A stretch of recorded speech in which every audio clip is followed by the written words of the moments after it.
हरे कृष्णा।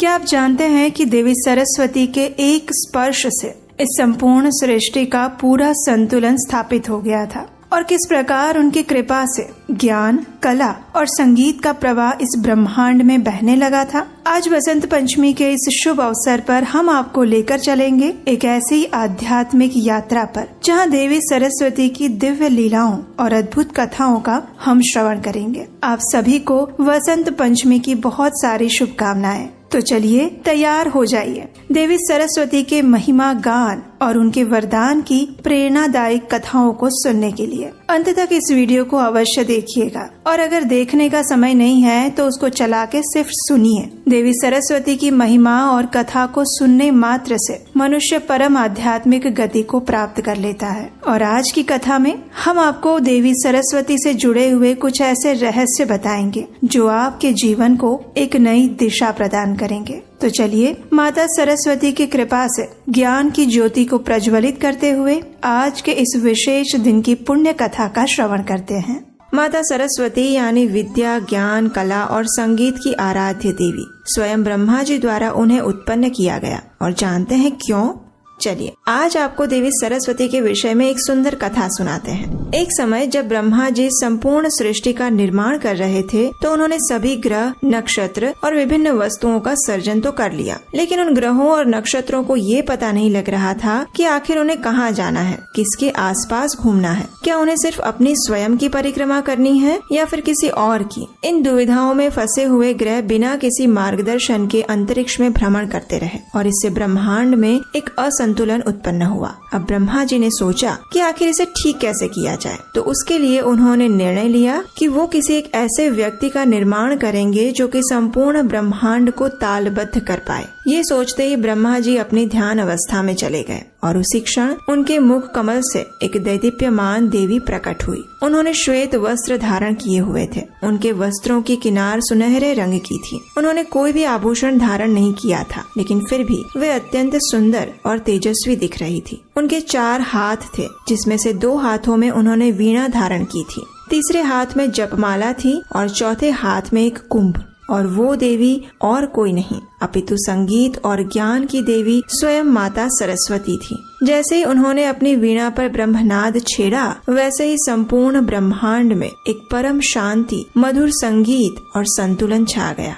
और जिस दिन माता सरस्वती प्रकट हुई वो है आज का दिन, यानी वसंत पंचमी का दिन। यही कारण है कि आज के दिन माता सरस्वती की विशेष पूजा अर्चना की जाती है। बच्चों को शिक्षा देने का प्रारंभ इसी दिन से करना सर्वोत्तम होता है। जो लोग कला, संगीत और ज्ञान के उपासक हैं, वे आज के दिन अपनी आराध्य देवी माता सरस्वती की विशेष उपासना करते हैं। इसी कारण प्रत्येक वर्ष माघ मास के शुक्ल पक्ष की पंचमी तिथि के इस दिन को सरस्वती पूजा के नाम से भी जाना जाता है। कहा जाता है कि इसी दिन ब्रह्मा जी से देवी सरस्वती की उत्पत्ति हुई थी। पुराणों में इस बात का उल्लेख पाया जाता है कि स्वयं भगवान श्री कृष्ण ने देवी सरस्वती को ये वरदान दिया था कि इस दिन हर जगह उनकी पूजा आराधना होगी। पूर्ण पुरुषोत्तम भगवान श्री कृष्ण ने इस भौतिक जगत का कार्यभार विभिन्न देवी देवताओं में विभाजित किया है। जिस प्रकार ब्रह्मा जी को सृष्टि के सर्जन का, महादेव को संहार तथा विष्णु जी को सृष्टि के पालन का कर्तव्य दिया गया है, उसी प्रकार देवी सरस्वती को विद्या,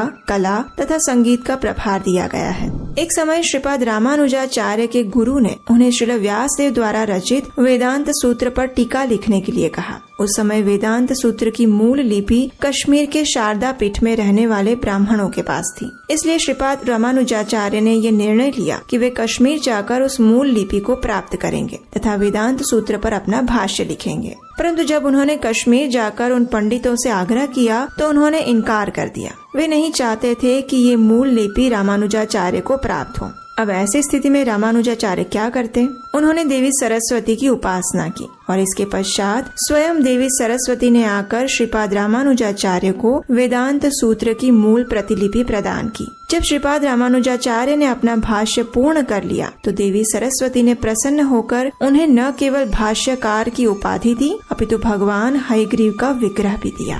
वसंत पंचमी को ज्ञान पंचमी तथा श्री पंचमी के नाम से भी जाना जाता है। वसंत पंचमी के दिन से ही वसंत ऋतु का आगमन होता है, जिसमें प्रकृति खिल उठती है तथा चारों ओर बहार छा जाती है। श्री कृष्ण चैतन्य महाप्रभु का अवतरण भी इसी ऋतु में हुआ था, जिसे हम गौर पूर्णिमा के नाम से जानते हैं। भगवद गीता के 10वें अध्याय के 35वें श्लोक में भगवान स्वयं कहते हैं, बृहत् साम तथा सामनाम गायत्री छंदसामहं मासानां मार्गशीर्षोऽहं ऋतूनां कुसुमाकरः। अर्थात सामवेद के गीतों में मुझे बृहत् साम और छंदों में मुझे गायत्री समझो। मैं 12 मासों में मार्गशीर्ष और ऋतुओं में पुष्प खिलाने वाली वसंत ऋतु हूँ। आपने ये तो अवश्य सुना होगा कि कार्तिक मास में आने वाली शरद पूर्णिमा की रात्रि को भगवान श्री कृष्ण तथा गोपियों के मध्य महारास होता है। लेकिन क्या आप जानते हैं कि इसके अतिरिक्त एक और महारास है, जिसके बारे में श्री जयदेव गोस्वामी अपनी रचना गीत गोविंद में उल्लेख करते हैं। जी हाँ, इसे वासंती रास लीला कहते हैं और ये भगवान श्री कृष्ण और उनके नित्य सिद्ध गोपियों के बीच वसंत पंचमी की रात्रि को होता है। जहाँ शरद पूर्णिमा को होने वाला महारास वृंदावन में स्थित यमुना के तट पर हुआ था, वहीं ये वासंती रास लीला गिरिराज गोवर्धन पर होती है। इस दिव्य लीला को और अधिक मधुर बनाने के लिए मध्यम प्रकाश देने हेतु चंद्रमा पूरी रात्रि आकाश में रहता है, इसलिए इस स्थान को चंद्र सरोवर की संज्ञा से भी जाना जाता है। वसंत पंचमी के पावन अवसर पर ही बहुत से गौड़ीय वैष्णव आचार्य इस धराधाम पर प्रकट तथा अप्रकट हुए थे, जैसे कि श्री पुंडरीक विद्यानिधि, जो कि श्री कृष्ण लीला में श्रीमती राधा रानी के पिता वृषभानु महाराज हैं। इसी कारण से श्री चैतन्य लीला में श्रीमान महाप्रभु उन्हें एक पिता की तरह सम्मान देते थे और उन्होंने श्री पुंडरीक विद्यानिधि को प्रेम निधि की उपाधि भी प्रदान की थी। बाद में जाकर श्री पुंडरीक विद्यानिधि श्री गदाधर पंडित के आध्यात्मिक गुरु बने और स्वरूप दामोदर के प्रिय मित्र। उनका आविर्भाव दिवस इसी वसंत पंचमी के दिन आता है। इसके उपरांत श्री रघुनंदन ठाकुर, जिन्होंने अपने बाल्यकाल में अपने हाथों से भगवान श्री गोपीनाथ को भोजन करवाया था, उनका आविर्भाव भी इस धरातल पर आज ही के दिन हुआ था। श्री रघुनाथ दास गोस्वामी, जो कि वृंदावन के मुख्य 6 गोस्वामियों में से एक हैं, उनका आविर्भाव दिवस भी आज ही यानी वसंत पंचमी के दिन हुआ था। आज वृंदावन में हम जो राधा कुंड और श्याम कुंड के दर्शन करते हैं, उनका निर्माण भी श्री रघुनाथ दास गोस्वामी द्वारा करवाया गया था। ये वही रघुनाथ दास गोस्वामी हैं जो कि एक समय जब तीव्र गर्मी में बाहर खुले में बैठकर अपना जप कर रहे थे, तब उनके ऊपर छांव करने के लिए स्वयं श्रीमती राधा रानी आई थी, क्योंकि वे इतने विरक्त थे कि उन्होंने अपने लिए कुटिया बनाना भी जरूरी नहीं समझा था। श्री चैतन्य महाप्रभु ने उन्हें एक समय एक गोवर्धन शिला प्रदान की थी, जिसकी पूजा आज भी वृंदावन में गोकुलानंद मंदिर में की जाती है। इसके उपरांत श्रीमती विष्णु प्रिया देवी का भी आज आविर्भाव दिवस है। श्रीमती विष्णु प्रिया देवी श्री चैतन्य महाप्रभु की पत्नी है और वे साक्षात भगवान नारायण की भूशक्ति है। जब महाप्रभु ने संन्यास ले लिया, तब उन्होंने श्रीमती विष्णु प्रिया देवी को अपना एक विग्रह प्रदान किया था और श्रीमती विष्णु प्रिया देवी आजीवन उनकी सेवा करती रही। वसंत पंचमी के दिन एक और महान आचार्य श्री विश्वनाथ चक्रवर्ती ठाकुर ने इस धरातल से अपनी लीलाएं समेटी थी, इसलिए उनका तिरोभाव दिवस भी हम आज ही के दिन मनाते हैं। उन्होंने राधा कुंड में श्री मुकुंद दास के साथ रहकर वृंदावन के 6 गोस्वामियों के सभी ग्रंथों का गहनता पूर्वक अध्ययन किया था। तत्पश्चात उन्होंने कई महत्वपूर्ण ग्रंथों की रचना भी की, जिसके संदर्भ आज भी कई विद्वान लेते हैं। श्रील प्रभुपाद ने अपनी भगवद गीता यथारूप भी इसी महान आचार्य को समर्पित की थी।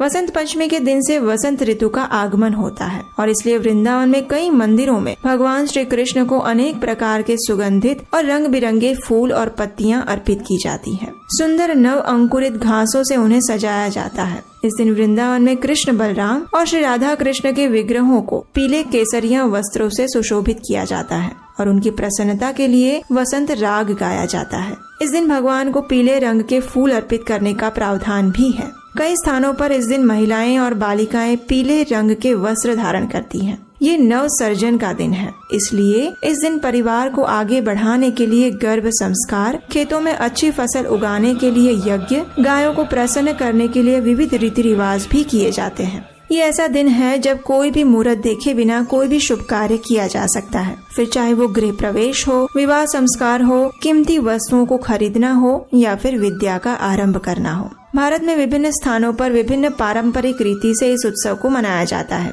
जैसे कि बंगाल में देवी सरस्वती की प्रतिमा स्थापित की जाती है और परिवार के सभी लोग माता सरस्वती की पूजा करते हैं। बिहार में इस दिन को फसल उत्सव और भगवान सूर्य नारायण के जन्मदिन के रूप में मनाते हैं। पंजाब में इस दिन पीले रंग के मीठे चावल बनाए जाते हैं और पतंग उड़ाए जाते हैं। राजस्थान में परिवार की सबसे छोटी कन्या सरस्वती पूजा का स्थान तैयार करती है और परिवार के सभी सदस्यों को टीका लगाती है। पूजा संपन्न होने के बाद सभी के ऊपर पवित्र जल छिड़का जाता है और प्रसाद वितरित किया जाता है। गुजरात में कई स्थानों पर विभिन्न संगीत कार्यक्रम और सरस्वती देवी की पूजा के कार्यक्रम आयोजित किए जाते हैं। इस दिन विद्यार्थी अपनी पुस्तकें माता सरस्वती के चरणों में रखते हैं और उनसे प्रार्थना करते हैं कि वे उन्हें ज्ञान प्रदान करें। तो चलिए आज के इस अत्यंत पवित्र दिन पर हम भी इस ज्ञान और कला की देवी माता सरस्वती के चरणों में नमन करते हुए उनसे प्रार्थना करते हैं कि वे हमारे भौतिक जगत के प्रति आसक्ति रूपी अज्ञान के अंधकार को नष्ट करें और हमें शुद्ध कृष्ण प्रेम और भक्तिमय सेवा का पथ प्रदर्शित करें, जिससे कि हम अपने जीवन के परम लक्ष्य को प्राप्त कर सकें। या कुंदेन्दु तुषार हार धवला या शुभ्रवस्त्रामृता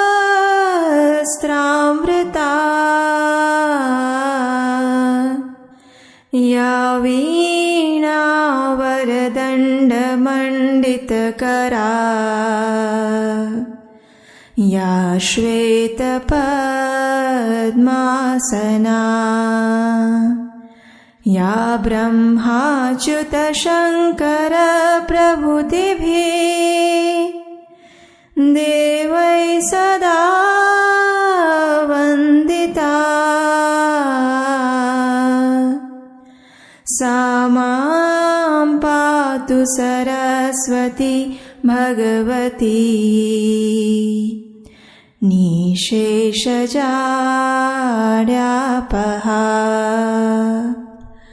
शुक्लां ब्रह्म विचारसार परमां आद्यां जगद्व्यापिनी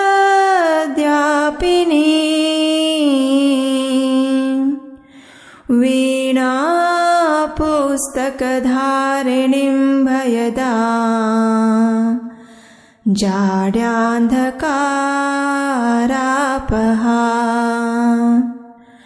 हस्ते स्वाटिकमालिकां विदधतीं पद्मासने संस्थिता वन्दे तां परमेश्वरीं भगवतीं बुद्धिप्रदां शारदाम्। हरे कृष्णा।